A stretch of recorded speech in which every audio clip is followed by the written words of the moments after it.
Մարդու ինքնությունից բխող բան է հայրենատիրության զգացումը,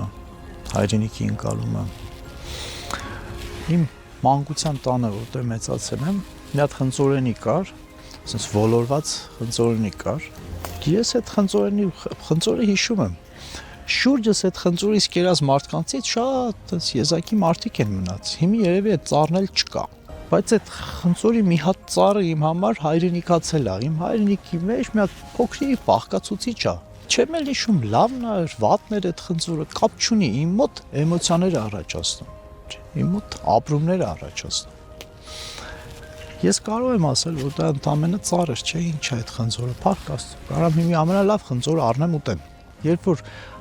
հայրենիքի ընկալումը դառնում է նյութական, դու սկսում ես համեմատել լավ ու վատ խնձորը, ոչ թե համեմատել քո մանկության այդ ոլորված խնձորն ու խնձորը ու հիմա շուկայում վաճառվող խնձորը։